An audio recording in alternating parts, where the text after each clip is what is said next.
Mardi 18 avril 2023, chers abonnés de Icône TV, bonjour et bienvenue à ce randonnée de l'actualité d'ici et d'ailleurs. Vous êtes sur le Bénin et le monde.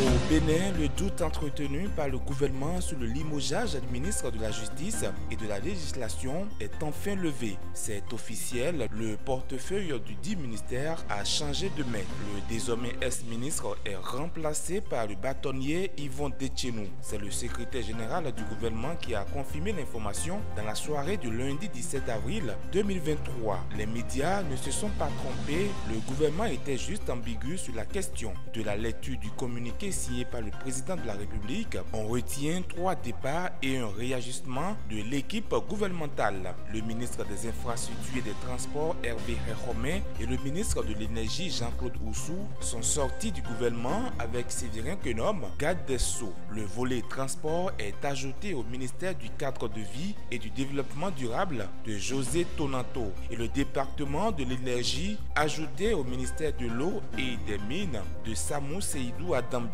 L'énergie a désormais un secrétariat d'État. À ce poste, Edouard Danjomé est nommé par Patrice Talon. Le gouvernement est donc composé de 22 membres.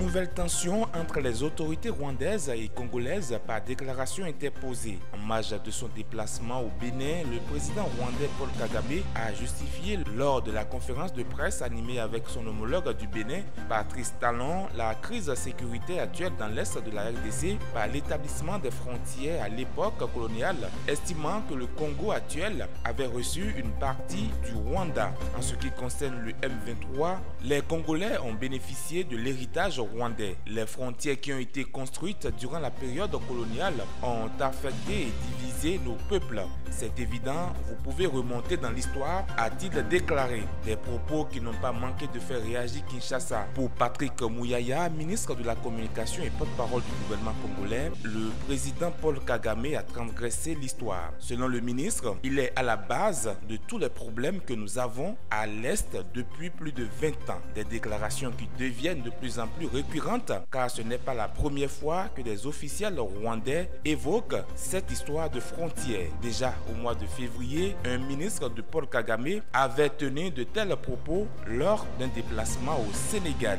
Et puis toujours au Sénégal, le procès en appel de l'opposant Ousmane Sonko pour diffamation contre le ministre du Tourisme a été renvoyé au 8 mai prochain, a annoncé ce 17 avril un tribunal de Dakar. En première instance, le 30 mars dernier, l'opposant avait été condamné à 2 mois de prison avec sursis et 200 millions de francs CFA de dommages et intérêts. Une peine qui ne remet pas en cause son éligibilité pour la présidentielle prévue en février 2024. Mais le parquet et la partie civile avaient interjeté appel. Le renvoi a été annoncé après une audience express ce lundi 17 avril en présence du ministre Maman Mbaye Nyang, mais Ousmane Sonko, lui, était absent. Les responsables de sa coalition avaient fait le déplacement. C'était une audience d'enroulement du dossier, a expliqué maître El Hadj Diouf, l'un des avocats du ministre du Tourisme, qui prouve selon lui que les droits de toutes les parties ont été respectés. De son côté, le camp d'Ousmane Sonko avait dénoncé une précipitation dans ce dossier. Le fait que ce procès soit fixé avant même